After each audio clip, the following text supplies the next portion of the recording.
Hello friends, तो इस video में देखने वाले हैं कक्षा 12वीं भौतिक विज्ञान यानी फिजिक्स के ऐसे मोस्ट इंपोर्टेंट वस्तुनिष्ठ प्रश्न जो आपकी परीक्षा के लिए काफ़ी महत्वपूर्ण है। और आपको बता दें, इस एक ही वीडियो में आपकी पूरी फिजिक्स में जितनी भी चैप्टर हैं यानी यूनिट हैं उनके सभी के एक ही वीडियो में ऑब्जेक्टिव मिल जाएंगे।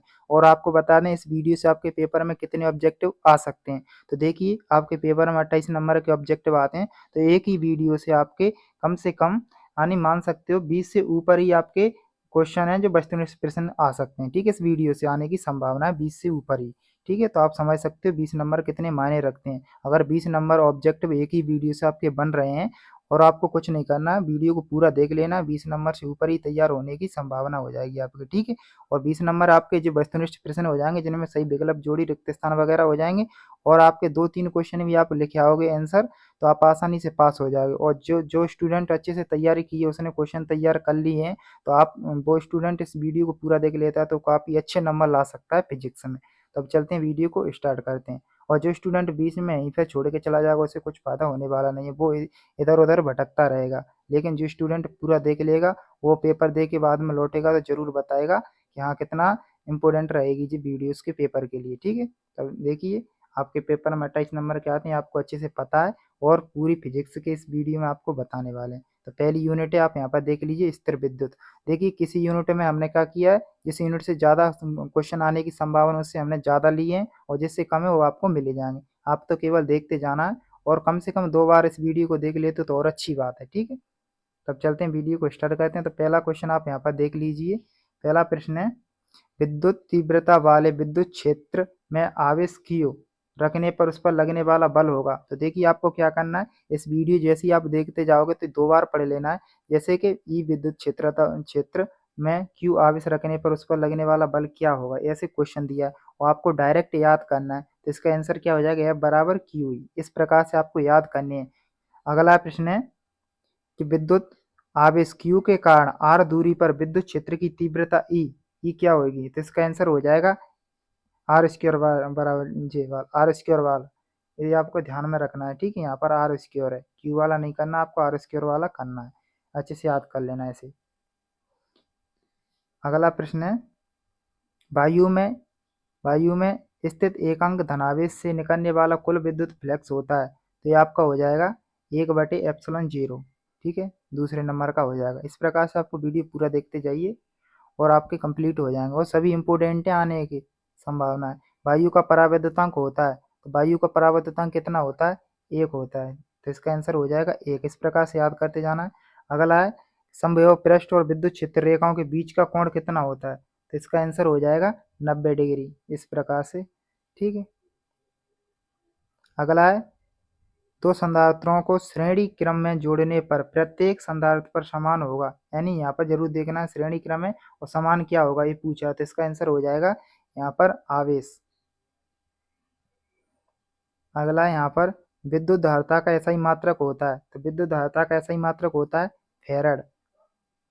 अगला प्रश्न है, विद्युत ध्रुवागुण का मात्रक है, ये आपको याद रख लेना, एक वाक्य में भी आ सकता है। तो इसका आंसर हो जाएगा कूलम इंटू मीटर। इस प्रकार से जो सही विकल्प थे वो है। और देखिए, अगर आपको ये क्वेश्चन पहले से याद है तो अच्छी बात है, नहीं तो आप ऐसे वीडियो को देखते जाइए और आप जब पेपर में बैठोगे और क्वेश्चन को पढ़ोगे तो आपको अच्छे से याद आ जाएगा, अपने आप आ जाएगा कि हमने देखा था ये वीडियो में, इसका आंसर ये है। ठीक है, तो यहाँ से रिक्त स्थान देख लीजिए। पहले यूनिट का, समांतर प्लेट संधारित्र की प्लेटों के बीच की दूरी बढ़ाने पर उसकी धारिता डॉट डॉट हो जाती है। तो इसमें क्या आएगा, इसमें आएगा कम। क्या आ जाएगा, कम हो जाती है। अगला, पृथ्वी का विभव डॉट डॉट माना जाता है। तो इसमें आ जाएगा शून्य। क्या आ जाएगा, शून्य। अगला है, दो सजातीय आवेश एक दूसरे को डॉट डॉट करते हैं। तो इसमें आएगा प्रतिकर्षित। यहाँ पर इस दो क्वेश्चन है कि जैसे सजातीय आवेश आवे तो इसमें आएगा प्रतिकर्षित, और विजातीय आवेश आए तो आकर्षित। ये आपको ध्यान रखना है। सजातीय आवेश के लिए प्रतिकर्षित यानी दूर करेंगे। अगला, यहाँ पर आवेश का विमीय सूत्र, आवेश का विमीय सूत्र होता है AT। आपको ऐसे ब्रैकेट बना लेना है, फिर लिखना है A और कैपिटल T, इस प्रकार से। ठीक है,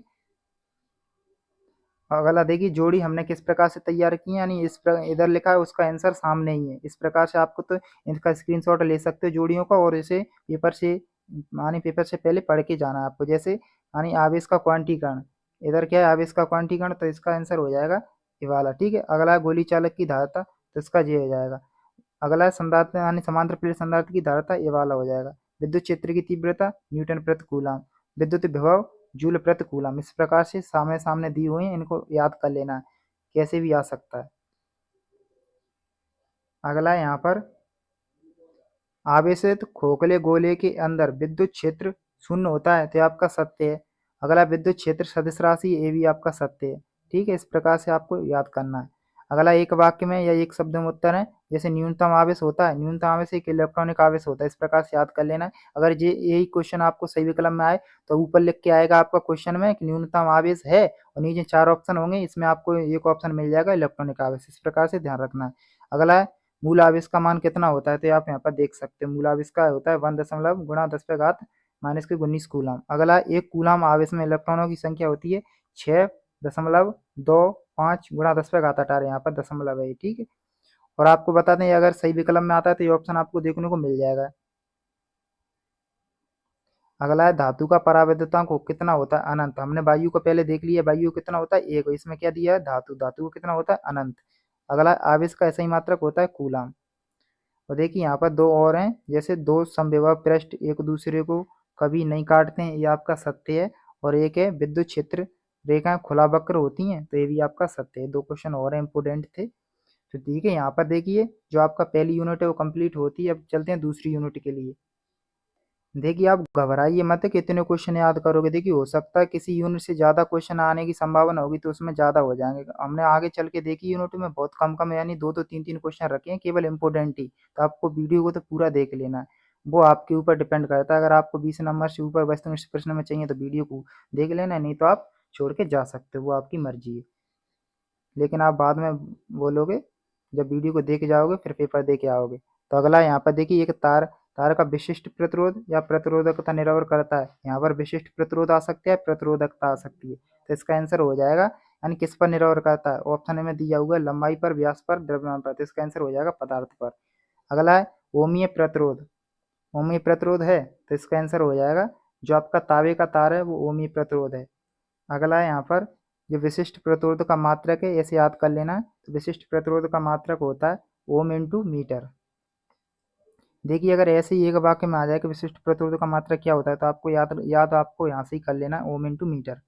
अगला है अर्धचालक यानी अर्धचालक पदार्थ की चालकता होती है, तो अर्धचालक पदार्थ की चालकता होती है अनंत, इस प्रकार से। अगला है एक तार को खींचकर उसकी लंबाई कितनी गुनी हो रही है, 2 गुनी, तो उसका प्रतिरोध कितना हो जाएगा, तो इसका आंसर हो जाएगा 4 गुना। लंबाई कितनी है 2 गुनी, तो उसका प्रतिरोध 4 गुना। अब यहाँ पर देखिए रिक्त स्थान, रिक्त स्थान में अर्धचालकों का ताप गुणांक डॉट डॉट होता है, तो इसका इसमें आ जाएगा ऋणात्मक। अगला है एक विभव यानी विभवमापी एक डॉट डॉट वोल्ट मीटर है, तो इसमें आ जाएगा आदर्श। यानी अगला है किरचॉफ का प्रथम नियम डॉट डॉट के सिद्धांत पर आधारित है, तो प्रथम नियम किसके सिद्धांत पर आधारित है, आवेश, इसमें आएगा आवेश संरक्षण। ठीक है, अगर यहाँ पर द्वितीय नियम आ जाए तो वो ऊर्जा संरक्षण के नियम पर होता है। दोनों इंपोर्टेंट हैं, प्रथम नियम आवेश संरक्षण पर, द्वितीय नियम ऊर्जा संरक्षण पर। मीटर सेतु डॉट डॉट के सिद्धांत पर आधारित है, इसमें आएगा व्हीटस्टोन सेतु। ठीक है, इस प्रकार से। अगला है सही जोड़ी, तो सही जोड़ी हमने देख पहले बताया था पहली यूनिट में, तो सामने सामने उत्तर हैं, जैसे किरचॉफ का द्वितीय नियम ऊर्जा संरक्षण और किरचॉफ का प्रथम नियम आवेश संरक्षण, दोनों याद रखना अच्छे से। धारा घनत्व का मात्रक एम्पियर प्रति मीटर स्क्वायर, विभव प्रवणता का मात्रक वोल्ट प्रति मीटर, और सेल का आंतरिक यानी आंतरिक प्रतिरोध होता है वो आपका ये व्यंजक है उसका।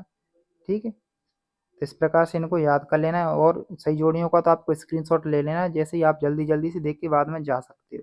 अगला यहाँ पर सत्यासत्य में एक आदर्श वोल्ट मीटर का प्रतिरोध शून्य होना चाहिए, तो ये आपका असत्य है। ठीक है, अगला एक व्यवमापी के तार तांबे के बनाए जाते हैं, तो ये भी आपका सत्य है।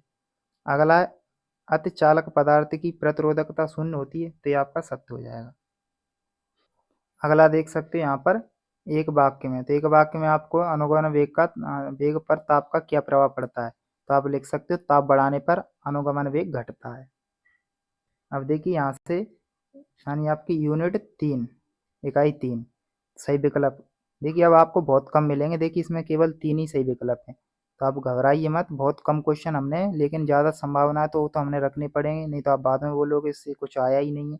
इसलिए क्वेश्चन ज़्यादा हो सकते हैं, लेकिन आपके नंबर भी मायने रखेंगे। 20 से अधिक आने की हमने पूरी आने संभावना रखी है इनमें।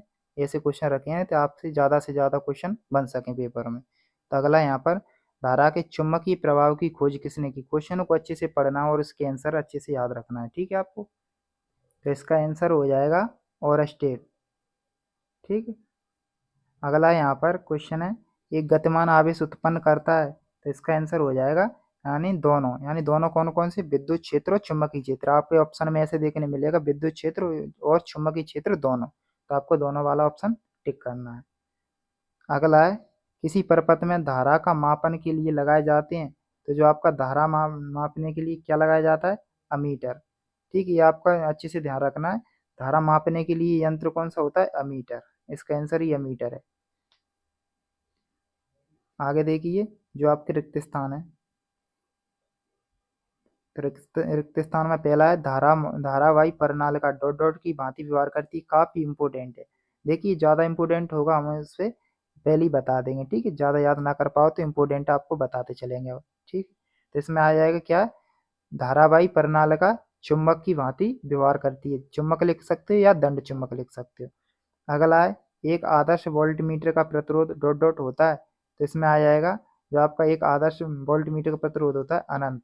अगला है, समान दिशा में दो समांतर चालकों के मध्य बल की प्रकृति होती है, तो इसमें आ जाएगा आकर्षण। अगला है, चुंबकीय क्षेत्र का ऐसा ही मात्रक है, तो इसका आ जाएगा, जो आपका इसमें लिखना है आपको, न्यूटन प्रति एम्पियर इंटू मीटर। और जो चुंबकीय क्षेत्र राशि कैसी? सदिश। अगला, शंट के उपयोग से धारा मापी की डॉट डॉट कम हो जाती है, तो इसमें आएगा, तो इसमें लिखना है आपको सुग्राह्यता, ठीक है। वोल्टमीटर को समांतर क्रम में जोड़ते हैं, तो इसमें आ जाएगा समांतर। इस प्रकार से आपके रिक्त स्थान कंप्लीट हुए। अगला देखिए यहाँ पर, जो आपका शंट सदैव श्रेणी क्रम में जुड़ा होता है, तो ये आपका हो जाएगा असत्य। क्या हो जाएगा? असत्य। अगला यहाँ पर, एक आदर्श एमीटर का प्रतिरोध शून्य होना चाहिए, तो आपका हो जाएगा सत्य। अगला यहाँ पर, एक वाक्य एक शब्द वाले, ठीक है। तो इसमें क्वेश्चन दिया हुआ है, धारामापी को वोल्टमीटर में कैसे परिवर्तित कर सकते हैं, तो इसमें आपको आंसर लिखना है। हम बोल रहे हैं श्रेणी क्रम में उच्च प्रतिरोध जोड़कर। अगला है, लॉरेंज बल का सूत्र लिखिए, तो लॉरेंज बल का सूत्र क्या होता है? F बराबर आपको लिखना है, F बराबर Q V V sine theta, इस प्रकार से। अगला है अब सही जोड़ी। सही जोड़ी में देखिए दिया हुआ है, चुंबकीय क्षेत्र की तीव्रता। अच्छे से याद रखना है, क्योंकि सही जोड़ी से देखिए कैसे क्वेश्चन बन सकते हैं। ऐसे क्वेश्चन बन सकते हैं, चुंबकीय क्षेत्र की तीव्रता कैसा ही मात्रक, जो टेस्ला होता है मात्रक। देखिए ध्रुव यानी प्राबल्य का मात्रक एम्पियर इंटू मीटर। और बायो सेवर्ट का नियम ये आप यहाँ पर देख लीजिए, जोड़ी में आ सकता है। चुंबकीय आघूर्ण ये आप देख लीजिए यहाँ पर, एम्पियर इंटू मीटर स्क्वायर। इस प्रकार से इसका स्क्रीनशॉट ले लीजिए। अगला यहाँ पर यूनिट यहाँ से देखिए, इकाई 4 में देखिए पहला क्वेश्चन है, चुंबकीय प्रेरण की खोज। यहाँ पर चुंबकीय प्रेरण की खोज है, तो चुंबकीय प्रेरण की खोज किसने की है? तो फैराडे। इसमें आंसर हो जाएगा फैराडे। अगला है यहाँ पर, जो आपकी भंवर धाराओं का उपयोग किया जाता है, तो इसका आंसर हो जाएगा धारामापी को रुद्ररोल बनाने में। अगला यहाँ पर, प्रेरित धारा की दिशा ज्ञात की जा सकती है, किससे की जा सकती है? तो इसमें हो जाएगा लेंज के नियम से। अब देखिए ये क्वेश्चन एक वाक्य में किस प्रकार आ सकता है, प्रेरित धारा की दिशा किससे ज्ञात की जा सकती है, ऐसे क्वेश्चन आ जाएगा, तो इसका आंसर आपको याद होगा लेंज के नियम से। अगला क्वेश्चन है, किसी कुंडली का स्वप्रेरकत्व निर्भर नहीं करता है, जो स्वप्रेरकत्व किस पर निर्भर नहीं करता है, तो इसमें आ जाएगी यानी कुंडली में प्रवाहित धारा, ठीक है। इस पर नहीं करता है। अगला देखिए यहाँ पर, इसमें एक पूर्ण चक्र में प्रत्यावर्ती धारा का औसत मान होता है। जो एक पूर्ण चक्र में प्रत्यावर्ती धारा का औसत मान होता है, वो आपका होता है 0। अगला है, यांत्रिक ऊर्जा को विद्युत ऊर्जा में बदलने की युक्ति है, तो ये होती है एसी मोटर। अगला है यहाँ पर रिक्त स्थान। ठीक है, रिक्त स्थान में पहला है, काफी इंपोर्टेंट है। तो देखिए लेंज का नियम डॉट डॉट संरक्षण का नियम है। तो इसमें क्या आएगा, इसमें आएगा ऊर्जा संरक्षण। अगला है, घरों में आने वाली विद्युत धारा की आवृत्ति होती है, तो इसमें आएगा 50 हर्ट्ज। क्या आएगा इसमें, 50 हर्ट्ज। अगला है, दिष्ट धारा की आवृत्ति डॉट डॉट होती है, तो इसमें आएगा 0। अगला है, आदर्श प्रेरकत्व का ओमीय प्रतिरोध डॉट डॉट होता है, तो इसका भी आएगा 0। अगला है, भंवर धाराओं के कारण विद्युत ऊर्जा की हानि डॉट डॉट के रूप में होती है, तो इसमें आएगा ऊष्मीय ऊर्जा। यानी जो विद्युत ऊर्जा होती है उसकी हानि किसके रूप में होती है, ऊष्मीय ऊर्जा के रूप में। अगला है, ट्रांसफॉर्मर को डॉट डॉट परपथ में प्रयोग नहीं कर सकते। जो आपका ट्रांसफॉर्मर है कौन से परपथ में प्रयोग नहीं कर सकते, तो दिष्ट धारा परपथ होता है, तो दिष्ट धारा में यूज नहीं कर सकते, यानी प्रयोग नहीं कर सकते ट्रांसफॉर्मर का। तो इस प्रकार से जो आपके रिक्त स्थान कंप्लीट हुए। अगला देखिए यहाँ पर सही जोड़ी। सही जोड़ी में देखिए चुंबकीय फ्लक्स का मात्रक है, काफी इंपोर्टेंट है। चुंबकीय फ्लक्स का मात्रक वेबर होता है, आपको याद कर लेना है। ट्रांसफॉर्मर होता है, ट्रांसफॉर्मर अन्योन्य प्रेरण के सिद्धांत पर कार्य करता है, अन्योन्य प्रेरण, ठीक है। यानी और डायनेमो या फिर जनित्र होता है वो चुंबकीय प्रेरण के पे। ये आपको दोनों याद रख लिए हैं, ट्रांसफॉर्मर अन्योन्य प्रेरण और डायनेमो जनित्र चुंबकीय क्षेत्र। तीनों क्वेश्चन काफी इंपोर्टेंट है, ज्यादा चांस रहेगा इनमें से आने का। देखिए यहाँ पर अगला एक वाक्य एक शब्द में, ठीक है। प्रतिबाधा आ जाए या प्रतिघात आ जाए, कोई सा भी एक आ सकता है। या तो प्रतिबाधा का मात्रक पूछेगा या प्रतिघात का मात्रक, दोनों का ही मात्रक ओम होता है। इस प्रकार से दो क्वेश्चन जोड़ दिए हमने। अगला इसी में देखिए यानी स्वप्रेरकत्व आ जाए या फिर अन्योन्य प्रेरण आ जाए, दोनों का ही मात्रक हेनरी होता है, ठीक है, याद रखना अच्छे से। और प्रत्यावर्ती विद्युत भाग बल के शिखर मान और आरएमएस मान में संबंध, तो ये आपको संबंध याद रखना है। ये यहाँ पर क्या है, विद्युत भाग बल है। अगला है प्रत्यावर्ती एमीटर का पाठ 2 है, 2A। यहाँ पर देखिए और तो परिपथ में धारा का शिखर मान होगा, तो यहाँ पर देख लीजिए केवल आपका 2 बाहर आ गया, √2 और फिर A। अब यहाँ पर देखिए आपकी यूनिट 5 है, तो देखिए यूनिट 5 से ज़्यादा ऑब्जेक्टिव आने के चांस रहेंगे। तो सबसे पहले हम देख लेते हैं इससे जोड़ी। और देखिए इसमें आपको क्या याद रखना है, हम आपसे बोल रहे हैं जो आपकी तरंगें होती हैं, किरणें, जैसे परावैंगनिक किरणों की खोज किसने की, वैज्ञानिकों के नाम जरूर आपको अपने से याद कर लेने। हम अभी बोल रहे हैं कि बाद में आप कमेंट करोगे वैज्ञानिक का नाम बाहर गया, लेकिन हमने वैज्ञानिक के नाम इसमें लिखे नहीं है। तो आपको क्या करना है, वैज्ञानिक नाम अपने खुद से याद करने। जैसे परावैंगनिक किरणों की खोज किसने की, अवरक्त किरणों की खोज किसने की, गामा किरणों की खोज किसने की। ऐसे क्वेश्चन आपको खुद से आपको बुक में मिल जाएंगे, वहां से याद कर लेना है, ठीक है। तो यहाँ पर जोड़ी देखिए, जो परावैंगनिक किरणें होती हैं उनका उपयोग किया जाता है कीटनाशक के रूप में। ये क्वेश्चन यहाँ से याद कर लीजिए आप सीधा सीधा, कि जो परावैंगनिक किरणों की उपयोग किसका क्या होता है, कीटनाशक के रूप में। अगला है रेडियो तरंगें, दोलित्र विद्युत परपथ। अवरक्त किरणें, अवरक्त किरणें होती हैं अंधेरे में फोटोग्राफी में उपयोग की जाती हैं, ये इसका उपयोग है।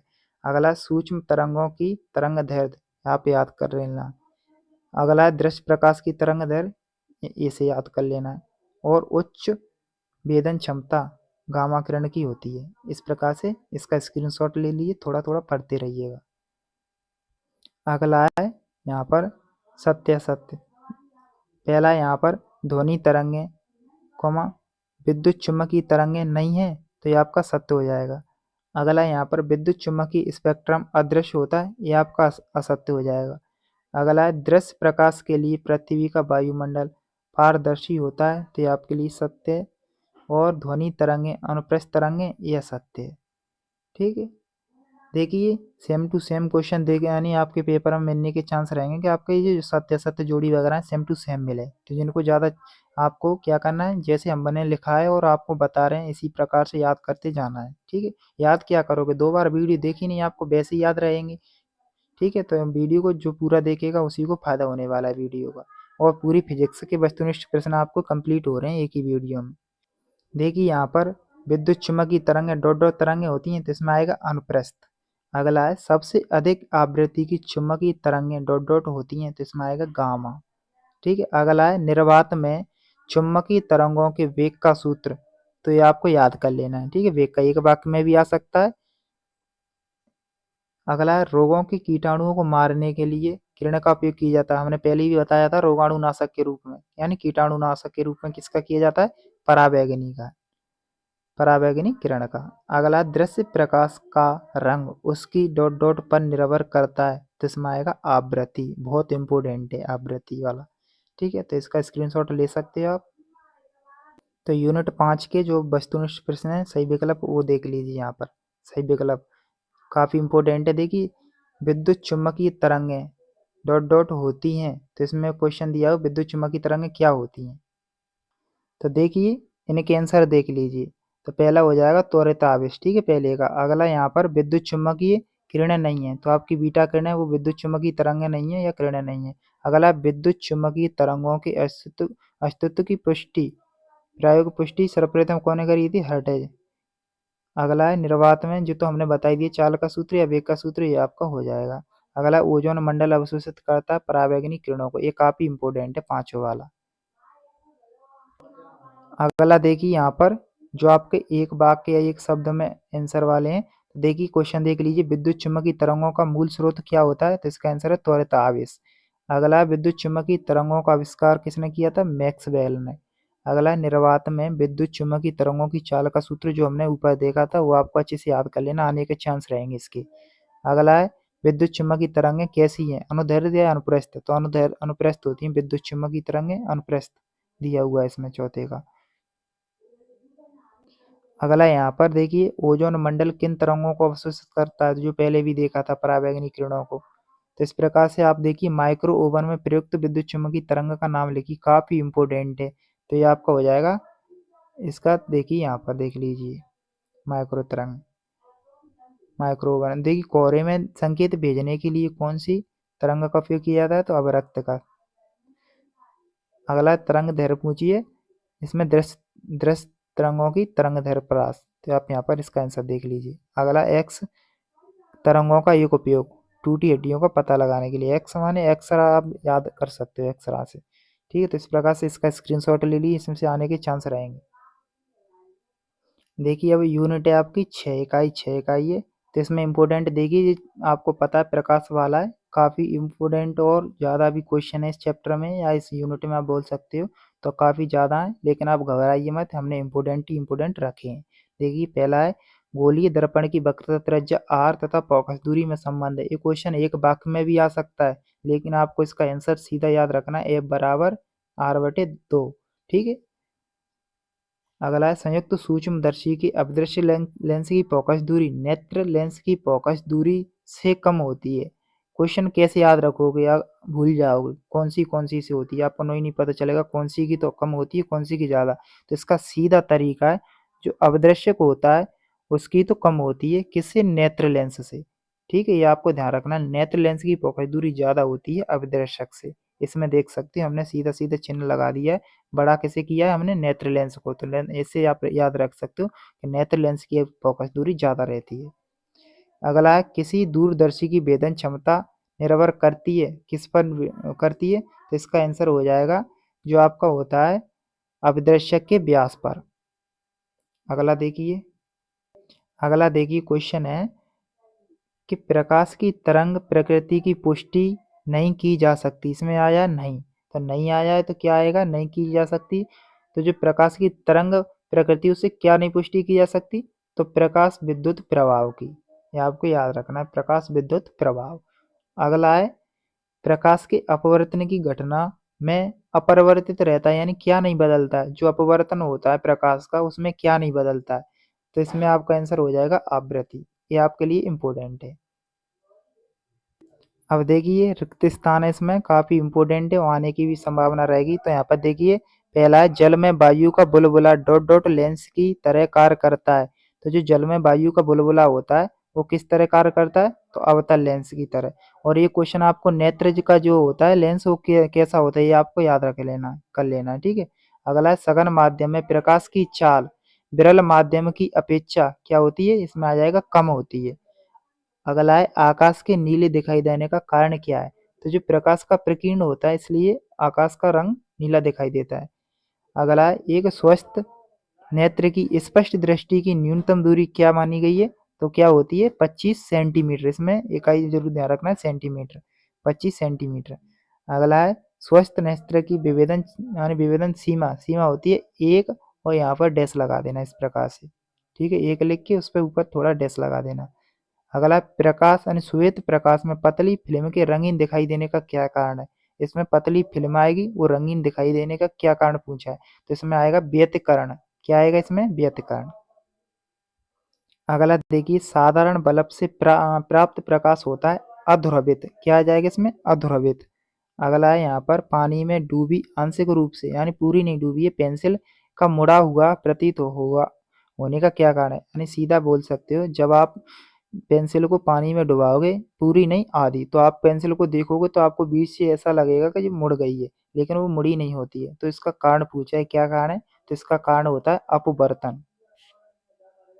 अगला देखिए सही जोड़ी में देखिए काफ़ी इंपॉर्टेंट है, इसे जरूर आने की संभावना है, ज़्यादा चांस रहेगा आपको इनमें से एक न एक आपको देखने को मिल सकती है। तो देखिए लेंस की क्षमता होती है डायोप्टर। लेंस की क्षमता किस में नापी जाती है? डायोप्टर में। क्वेश्चन इंपॉर्टेंट है, एक वाक्य में भी आ सकता है कि लेंस की क्षमता मापी जाती है डायोप्टर। अगला है ब्रूस्टर का नियम। ब्रूस्टर का नियम प्रकाश का ध्रुवण, ठीक है, याद रखना है। और जो प्रकाश का कण का सिद्धांत किसने दिया था? न्यूटन ने। ऐसे याद रखना है कि प्रकाश का कण का सिद्धांत किसने दिया? न्यूटन ने। और प्रकाश का तरंग सिद्धांत, इसमें तरंग है तो हाइगन, ये जरूर याद रखना। कण का आए तो न्यूटन, हाइगन हम तरंग आए तो हाइगन। अगला है प्रकाश यानी लाल रंग का प्रकाश, कांच में अधिकतम चाल होती है लाल रंग के प्रकाश की। अगला स्नेल का नियम प्रकाश का अपवर्तन, ठीक है, इस प्रकार से इसका स्क्रीनशॉट ले लीजिए, याद रखिए। अगला देखिए सत्य और असत्य। सत्य असत्य में प्रकाश तरंगें अनुदैर्ध्य होती हैं, तो ये आपका हो जाएगा असत्य। अगला है विवर्तन फ्रिंजें समदूरस्थ होती हैं, तो ये भी आपका हो जाएगा असत्य। अगला देखिए एक शब्द या एक वाक्य में विभेदन सीमा तथा विभेदन क्षमता में संबंध, तो ये आपको याद रखना है, यानी विभेदन क्षमता बराबर 1/, विभेदन सीमा। अगला विवर्तन किसे कहते हैं, तो याद रखना है, आपको याद कर लेना, बुक में मिल जाएगा या आप याद कीजिए कैसे भी। और यहाँ पर देखिए IP और प्लस R, ये आपका बराबर कितना होता है? 90 डिग्री। 90 डिग्री याद रखना है आपको। आपतन कोण अपवर्तन कोण का जो होता है वो 90 डिग्री होता है योग। यहाँ पर देखिए यानी ट्रक या फिर कार के जो साइड मिरर होता है वो कौन सी दर्पण लगा होता है, तो इसमें लगा होता है उत्तल दर्पण। अगला यहाँ पर स्नेल का नियम लिखिए, याद रखना है आपको। और जो देखिए हमने दिया है यहाँ पर लेंस की क्षमता और फोकस दूरी में संबंध। लेंस की क्षमता P से दर्शाते हैं, फोकस दूरी F से, तो P बराबर होता है 1/F, ये आपका दोनों में संबंध है।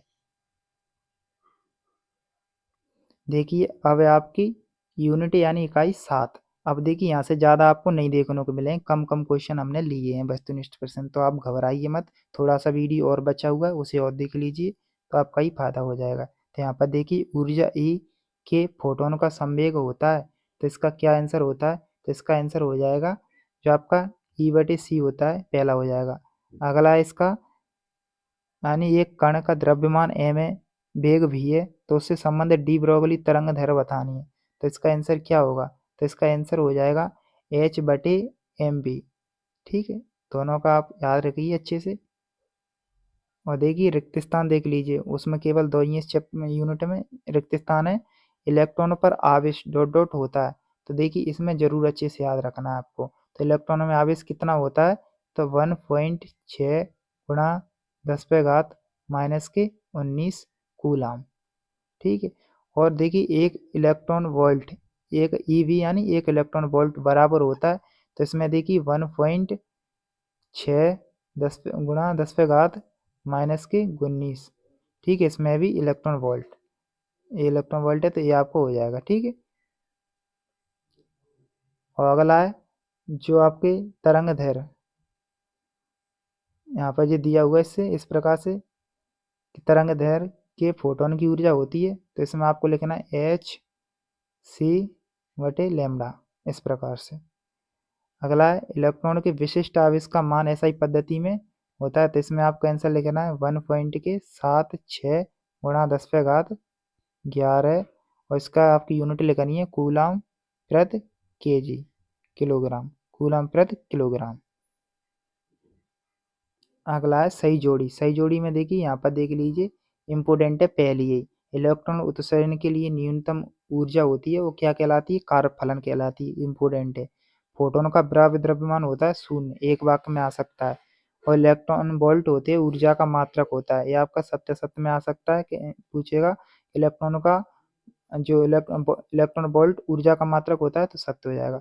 देखिए इलेक्ट्रॉन की खोज थॉमसन ने करी, इस प्रकार से याद रखने हैं आपको। और देखिए इसमें काफी इंपॉर्टेंट सत्य सत्य हैं दोनों ही।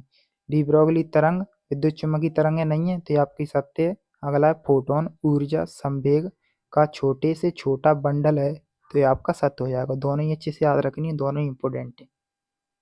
अब देखिए इस यूनिट से है एक वाक्य एक शब्द में, तो पहला है फोटोन की ऊर्जा ई और संवेग पी में संबंध है तो ये अब ई बराबर पी सी, ये संबंध याद रखना काफी इंपॉर्टेंट है। अगला है प्रकाश विद्युत प्रवाह की खोज की थी वैज्ञानिक हार्टज ने, याद रखना है। अगला है आस्टीन का प्रकाश विद्युत समीकरण है तो ये आपको ये भी याद रखना है। केवल 3 है, तीनों को अच्छे से याद कर लीजिए। अगला है यहाँ पर इकाई 8, इकाई 8 है परमाणु नाभिक वाली, तो ये काफी इंपॉर्टेंट है। देखिए इससे क्वेश्चन पहला इंपॉर्टेंट है, जो परमाणु होता है तो जो परमाणु होता है तो इसका आंसर हो जाएगा अनावेशित होता है। और अनावेशित का मतलब होता है उदासीन। कहने का मतलब ये है जो परमाणु होता है ना तो धनावेश होता है ना ही ऋणावेश होता है, तो कैसा होता है, उदासीन होता है, जिस पर कोई चार्ज नहीं है, ना तो धन ना ऋण। अनावेशित बोल सकते हो या उदासीन बोल सकते हो। अगला यहाँ पर परमाणु में इलेक्ट्रॉनों की कक्षा की त्रिज्या बढ़ाने पर उसकी ऊर्जा कैसी होती है, तो इसका आंसर हो जाएगा यहाँ पर बढ़ती है। अगला देखिए यहाँ पर है 1 AMU के तुल्य ऊर्जा है तो इसका आंसर हो जाएगा जो आपका 931 MeV यानी मेगा इलेक्ट्रॉन वोल्ट। अगला है 6 नेतांक का एसआई मात्रक है, इंपॉर्टेंट है ये। 6 नेतांक का एसआई मात्रक क्या है, बेकुरल। अब देखिए यहाँ पर यूनिट है आपकी वही वाली, इसमें रिक्त स्थान है तो एक फरमी डॉट डॉट मीटर होती है, तो एक फरमी कितना मीटर होता है, तो इसमें आपको लिखना है 10 पे घात माइनस के 15 मीटर, इस प्रकार से। अगला है सूर्य में ऊर्जा का स्रोत होता है, तो सूर्य में ऊर्जा का स्रोत होता है नाभिकीय संलयन, क्या आ जाएगा इसमें, नाभिकीय संलयन। अगला है परमाणु का आकार डॉट डॉट होता है, तो परमाणु का आकार होता है 10 पे घात माइनस के 10 मीटर, ये आपको रखना है याद। अगला है हाइड्रोजन परमाणु की आयनन ऊर्जा डॉट डॉट होती है, तो इसमें आएगा 13.6 इलेक्ट्रॉन वोल्ट, ईवी का मतलब इलेक्ट्रॉन वोल्ट। अगला है नाभिक का आकार होता है, तो नाभिक का आकार होता है 10 पे घात माइनस के 15 मीटर का। तो देखिए जो एक फर्मी बराबर होता है 10 पे घात माइनस के 15 मीटर, वही आपका नाभिक का आकार होता है। केवल परमाणु का आकार आपको याद रखना है, परमाणु होता है तो 10 पे घात माइनस के 10 मीटर का। ठीक है, 3 क्वेश्चन एक जैसे हो रहे हैं तो इसमें 2 तो आप सेम सेम रख सकते हो, एक परमी नाभिक का आकार सेम सेम और परमाणु का आकार 10 पे घात माइनस के 10 मीटर। ज़्यादा चांस है आपके चौथे वाले के। ठीक है, हाइड्रोजन परमाणु की आयनन ऊर्जा का। अगला यहाँ पर देखिए परमाणु एक धनावेशित कण है तो ये आपका हो जाएगा असत्य। हमने पहला ही बोला था परमाणु ना तो धनावेशित है ना ही ऋणावेशित है, परमाणु उदासीन है, इसने बोला धनात्मक है तो ये आपका हो जाएगा असत्य। अगला यहाँ पर जो नाभिक परमाणु के नाभिक में इलेक्ट्रॉन प्रोटॉन एक साथ रहते हैं तो ये भी आपका असत्य हो जाएगा, क्योंकि इलेक्ट्रॉन और प्रोटॉन एक साथ नहीं रहते हैं, क्योंकि इलेक्ट्रॉन तो कक्षा के चारों ओर घूमता है तो एक साथ कहाँ से रहेगा, तो इसलिए ये बात असत्य है। अगला यहाँ पर एक शब्द एक वाक्य में, पहला क्वेश्चन दिया हुआ यहाँ पर देखिए नाभिक दिए उसके अवयव बता रहे हैं, तो जेड यहाँ पर क्या है, जेड प्रोटॉन है और ए माइनस के जेड न्यूट्रॉन हो जाएंगे, इस प्रकार से दोनों अवयव। और अगला है द्रव्यमान क्षति का क्या कारण है, द्रव्यमान क्षति का कारण है जो नाभिक बनाने में जो ऊर्जा उत्सर्जित होती है वही द्रव्यमान क्षति के कारण है। तो आप देखिए ये आपकी लास्ट यूनिट है, यूनिट 9। देखिए लास्ट यूनिट है तो आप पहला देख लीजिए सही विकल्प में, इससे आपको डायरेक्ट क्वेश्चन याद रखने हैं। जैसे पीएन संधि डायोड में अवक्षय परत होती है तो अवक्षय परत क्या कहलाती है, निश्चल आयन, इस प्रकार से डायरेक्ट याद रखना है। अगला यहाँ पर जो पीएन संधि डायोड में अवक्षय परत की मोटाई होती है तो मोटाई डायरेक्ट याद रखो, मोटाई कितनी होती है 10 पे घात माइनस के 6 मीटर आ सकता है ऑप्शन में, या फिर 0.5 माइक्रोमीटर आ सकता है। दोनों में से कोई सा भी आपको ऑप्शन में दिख जाए वही लगा देना है, एक आएगा आपके ऑप्शन में दोनों में से, या तो 10 पे घात माइनस के 6 मीटर आ जाएगा या फिर 0.5 माइक्रोमीटर आ जाएगा। अगला यहाँ पर देखिए जेनर डायोड का उपयोग होता है तो इसका उपयोग होता है वोल्टेज नियंत्रण में। अगला है 0 केल्विन पर जर्मेनियम होता है। 0 केल्विन यानी 0 के, उसे 0 केल्विन बोलते हैं। तो 0 केल्विन पर कुचालक होता है, तो ऑप्शन में आपको कुचालक देखने को मिल जाएगा। अगला है अर्धचालक का ताप बढ़ाने पर उसकी चालकता, जो अर्धचालक होते हैं जैसे ही ताप बढ़ाओगे तो उसकी चालकता होगी वो आपकी बढ़ जाएगी और प्रतिरोध क्या होगा, घट जाएगा। प्रतिरोध घटेगा तभी चालकता बढ़ती है, यह आपको ध्यान रखना है। अब है रिक्तिस्थान। रिक्तिस्थान हमने केवल एक ही लिखा है क्योंकि ऊपर से बन जाएंगे, जो हमने आंसर याद करवाए वहां से आ सकते हैं। शुद्ध अर्धचालकों में मुक्त इलेक्ट्रॉनों की संख्या होलों की संख्या के बराबर होती है। जो शुद्ध अर्धचालक होते हैं उसमें इलेक्ट्रॉन और होल दोनों ही क्या होते हैं, समान होते हैं, बराबर। सही जोड़ी में देखिए, सही जोड़ी भी कमी है। शुद्ध अर्धचालक कौन कौन से होते हैं, जर्मेनियम या सिलिकॉन, कोई सी भी आपको जोड़ी में मिल जाए मिला सकते हो। जर्मेनियम मिले तो जर्मेनियम से पहले मिला देना या फिर सिलिकॉन आएगा। अगला है दोलित्र होता है उच्च आवृत्ति की स्थायी दोलन। और यहाँ पर देखिए इस प्रकार से आए तो पी टाइप के अर्धचालक होते हैं। यहाँ पर एन दिया हुआ है, एच यहाँ से होल हो सकते हैं और ज़्यादा होते हैं, और एन स्थिर संख्या है और ई इलेक्ट्रॉन होते हैं। तो इस प्रकार से आपको देखने को मिले यहाँ पर होलों की संख्या अधिक, तो आपको पी टाइप अर्धचालक। अगला है यहाँ पर देखिए एक वाक्य में या एक शब्द में उत्तर। तो पहले क्वेश्चन देख लीजिए। पहला दिया हुआ है एन प्रकार के अर्धचालक कैसे तैयार करेंगे। एन किस प्रकार से बनाओगे, तो इसका आंसर देख लीजिए। सिलिकॉन में आर्सेनिक की अशुद्धि मिलाकर। एन किस प्रकार से बनेगा एन प्रकार के, तो सिलिकॉन होता है, सिलिकॉन में ही मिलाएंगे क्या, आर्सेनिक की अशुद्धि मिलाएंगे, तब क्या बनेगा एन प्रकार का। अगला देखिए क्वेश्चन कि यदि शुद्ध अर्धचालक में त्रिसंयोजी अशुद्धि मिलाई जाती है तो किस प्रकार का अर्धचालक मिलेगा। इसमें क्या आएगा, त्रिसंयोजी। त्रिसंयोजी मिलाओगे अशुद्धि तो क्या बनेगा, पी प्रकार का। अगर त्रिसंयोजी की जगह पंच संयोजी आ जाए तो एन प्रकार का बनेगा। दो क्वेश्चन याद करिए, यहाँ पर त्रिसंयोजी आ जाए तो पी प्रकार का और पंच संयोजी में आ जाए तो एन प्रकार का। अगला देखिए पी प्रकार का अर्धचालक कैसे तैयार होते हैं यानी कैसे बनते हैं, तो सिलिकॉन में एल्यूमिनियम की अशुद्धि मिलाकर। अगला यहाँ पर अर्धचालक की चालकता पर ताप का क्या प्रभाव पड़ता है। तो हमने पहले बताया था कि अर्धचालक होता है उसका ताप बढ़ाओगे तो उसकी चालकता भी बढ़ेगी, लेकिन प्रतिरोध क्या होगा, घटेगा। तो आपको तो ऐसे रखना है, ताप बढ़ेगा चालकता भी बढ़ेगी। अगला है अर्धचालक का वर्जित ऊर्जा अंतराल लगभग कितना होता है, तो 1 इलेक्ट्रॉन वोल्ट लगभग में दिया हुआ है इसलिए। अगला है लास्ट पीएन संधि डायोड का एक उपयोग लिखिए। तो पीएन संधि डायोड का होता है वोल्टेज नियंत्रण के रूप में, जो पहले भी आपने पढ़ लिया। तो इस प्रकार से आपकी यहाँ पर वीडियो होती है कंप्लीट। इस वीडियो में हमने बताए आपके यानी 12th फिजिक्स के पूरे सभी चैप्टरों से, सभी यूनिट्सों से जितने इम्पोर्टेंट क्वेश्चन बन सकते थे। अब इतने याद करने के बाद आप खुद से भी पढ़ सकते हो, लेकिन हम मानते हैं इसकी संभावना रहेगी पेपर में ज़्यादा से ज़्यादा आपके क्वेश्चन देखने को मिल सकते हैं, और सभी संभावित प्रश्न हैं जो हमने इस वीडियो में आपको बताएं। तो उम्मीद करते हैं आपको वीडियो अच्छा लगा होगा। अगर वीडियो अच्छा लगा तो एक लाइक तो बनता है, इतनी बड़ी वीडियो में मेहनत काफ़ी लगी है, तो आप इस वीडियो को लाइक कर सकते हो और इस वीडियो को शेयर ज़रूर कीजिएगा अपने फ्रेंड्स के साथ।